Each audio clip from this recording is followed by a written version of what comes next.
जय हिंद दोस्तों। तो कैसे हो आप लोग सब। आपका स्वागत है मेरे नए यूट्यूब चैनल वीआईपी फायर 101 में। आज का जो हमारा टॉपिक रहेगा वो रहेगा हमारा फायर टर्नआउट। टर्नआउट होता क्या है इसके बारे में थोड़ा सा मैं आपको बता देता हूँ। पहले टर्नआउट हम स्टार्ट कैसे होता है, मतलब स्टार्टिंग हो हमारे पास में सबसे पहले तो एमडीटी पे सूचना आएगी, एमडीटी, या फिर हमारे पास में सीयूजी नंबर पे सूचना आएगी, या फिर आएगी आरटी सेट के द्वारा। तीनों तरह से हमें सूचना प्राप्त होती है। जब भी हमें कोई सूचना प्राप्त होती है सबसे पहले क्या करता है, ड्यूटी पे जो वॉचरूम ड्यूटी हमारी बताई, मैंने आपको बताया था पिछली वीडियो में, वॉचरूम ड्यूटी होती है। ड्यूटी पर जो ड्यूटी पर हमारा कर्मचारी होता है, सबसे पहले वो क्या करता है, उस कॉल को रिसीव करता है। सबसे पहले सूचना कहाँ पे आई, वॉचरूम पर। वॉचरूम पर सूचना कहाँ पे आई, वॉचरूम पर। वॉचरूम पर हमारे या तो एमडीटी से आएगी, या सेट से आएगी, या फिर मोबाइल से आएगी। तो ये क्या हो गया, हमारे माध्यम हो गए। जब इनके पास सूचना हमारे पास आ जाती है, सबसे पहले वो क्या करता है, इन सूचना को नोट करता है। सूचना को क्या किया हमने, नोट किया। सूचना नोट करने के बाद में एक फायर बेल लगी होती है वहाँ पे, इसको हूटर भी कहते हैं या फायर बेल भी कहते हैं। उसको क्या करेगा, प्रेस कियागा, और जो अन्य कर्मचारी बैरिगो में है या स्टेशन पे है तो उनको क्या चल जाएगा, पता चल जाएगा एक साउंड के साथ में कि हाँ कहीं पे आग लगी है या रेस्क्यू की कॉल है। तो सबसे पहले जब जैसे ही ये बजता है उसके साथ में ही सभी कर्मचारी 1 मिनट के अंदर अंदर गाड़ी में बैठकर निकल जाते हैं। ठीक है, तो इसे टर्नआउट कहते हैं कि यहाँ से 1 मिनट का जो रिस्पॉन्स टाइम हमारा है उसे कम करने के लिए यहाँ से जितनी जल्दी हो सकता है गाड़ी निकल जाती है। हम किसी स्थिति में इससे कोई मैटर नहीं करता कि हम कपड़े पहने नहीं पहने। कभी कभी तो हमें ऐसा होता है कि अपने सर में जो वर्दी हमारी होती है प्रॉपर, जो आग की फायर की वर्दी होती है, हमें गाड़ी में पहननी पड़ती है। इतना भी टाइम नहीं होता कि अगर आप अपने कमरे से यहाँ तक आ रहे हो तो वर्दी पहन के ही आओगे, इतना टाइम नहीं मिल पाता। कभी ये लाइव दिखा दूंगा मैं आपको। तो बिना किसी देरी के मैं आपको सीधा टर्नआउट पर लेके चलता हूँ। इस पर सबसे ज़्यादा समस्या हमें टर्नआउट पे तभी आती है जब हम गाड़ी लेके यहाँ से निकलते हैं और रास्ते में ट्रैफिक मिल जाए। और ऐसा हमारे इस टाउन में बहुत ज़्यादा मात्रा में इतना ट्रैफिक था कि हम सोच भी नहीं सकते थे, उम्मीद से भी होता था। तो मैं आपको अपनी वीडियो में दिखा भी दूंगा। जब निकली थी गाड़ी तो ये था कि जल्दी पहुँच जाएंगे, दूरी तो ज़्यादा नहीं थी, 12 या 13 किलोमीटर के आसपास रही होगी।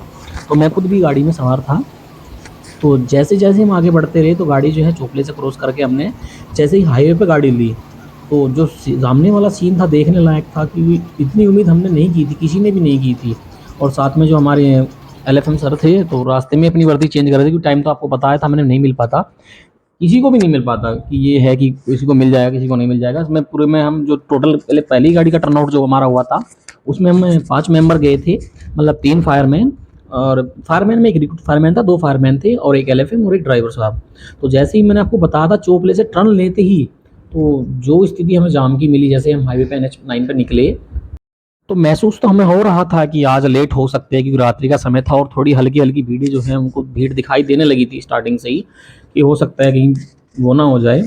पर हमने फिर दूसरी गाड़ी के लिए भी बता दिया था कि आग की संभावना, ये नहीं कह सकते कि आग छोटी है बड़ी है, ये बता पाना किसी को भी मुश्किल हो जाता है। कि हमें सूचना केवल इतनी मिली थी कि पुल के जो ब्रज घाट का पुल है उसके नीचे वाले जो है ये क्या बोलते हैं उनको, आपके यहाँ पे बिटोड़े या बोलते होंगे, बिटोड़ों में आग लगी थी, जिसका इतना धुआं था कि रोड के ऊपर तक, मतलब जो पुल के ऊपर से गाड़ियाँ गुजर रही थी तो महसूस कर रही थी उन चीज़ों को।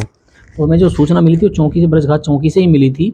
तो मैं सामने आपको दिखा दूँ एक बार, ये इतना ज़्यादा ट्रैफिक था कि लास्ट में हमें क्या करें क्या ना करें ये नहीं समझ भी नहीं आ रहा था। आप सामने देख सकते हो हमारे गाड़ियाँ ऐसे फंसी हुई थी।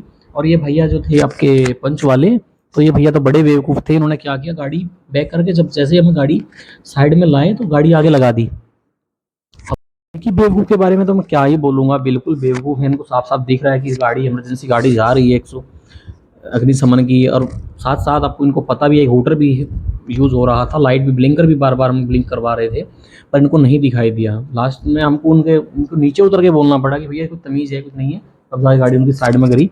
तो जैसे ही हाईवे पर थोड़ा आगे निकले फिर से वही जाम की स्थिति बहुत ज़्यादा बढ़ती जा रही थी। तो सामने वाली हमें रोड दिखाई दी कि जो अपोजिट से रोड आ रही थी NH की, तो इसलिए हमें लगा कि हाँ यही उचित रहेगा। कि अब ये नहीं कह सकते थे कि अग्निकांड किस लेवल का है। तो हमने क्या किया, गाड़ी को जो है ना रॉन्ग साइड ही लेनी पड़ी। मजबूरी हमारी ये बनी कि हमें रॉन्ग साइड पे ब्लिंकर ऑन करके गाड़ी को रॉन्ग साइड लाना पड़ा, और धीरे धीरे करके इस जाम की स्थिति में अब सामने देखिए किस तरह का, मतलब जाम जो हाँ पूरी तरह से फंसा हुआ था। उम्मीद भी नहीं थी कि आज ये होगा नहीं होगा, नहीं पहुँच पाएंगे नहीं पहुँच पाएंगे। पर वही है, जब एक बार निकल चुके हैं तो मंजिल के लिए, तो मंजिल में पहुँचना ही हमारे लिए सब कुछ होता है। अब सामने से इसको क्रॉस करते करते हम जैसे तैसे करके जब मैं घटनास्थल पे पहुंचा तो सामने से मैं धुआं उठता दिखाई दे गया था, लग रहा था कि आग नीचे से ही निकली है, कन्फर्म न्यूज़ थी। कभी कभी क्या होता है कि फेक न्यूज़ लोग बाग दे देते हैं कि आग लगी है जल्दी पहुँचो, जब जाके देखते हैं तो नहीं मिल पाती। तो जब मैं वहाँ पे पहुँचा तो मैं अपने साथ में एक मेरे फायरमैन साथी हैं, उनको साथ में लेकर वहाँ पे देखा। तो जैसे ही पुल के नीचे की तरफ देखा तो देखा कि रास्ता है ही नहीं वहाँ पे जाने के लिए। देखिए सामने ये आग लगी हुई थी नीचे की तरफ, और टॉर्च मार के देखा तो वहाँ पे कोई था भी नहीं। तो सामने से कोई एक आदमी काफ़ी देर बाद दिखाई दिया हमें कि हाँ कोई है। तो उनको हमने पूछा कि भैया रास्ता किधर से निकलेगा, किधर नहीं है। तो स्थिति बड़ी खतरनाक थी, आप सामने देख भी सकते हो। तो जैसे जैसे करके हम गाड़ी को जो है साइड बाई साइड से कहीं नीचे से रोड से करके, बाकी मतलब ये मानो आप 3 किलोमीटर वापस जाके फिर गाड़ी को नीचे पुल के नीचे लेके आए। और फिर वही जैसे हम हमेशा करते आते हैं, वही कम से कम टाइम में अपना हमने पंप स्टार्ट कराया गाड़ी का और पंपिंग करनी शुरू कर दी। आग की स्थिति देखकर हम पहले अंदाज़ा लगा चुके थे कि एक गाड़ी एक फायर टेंडर में कुछ होगा ही नहीं।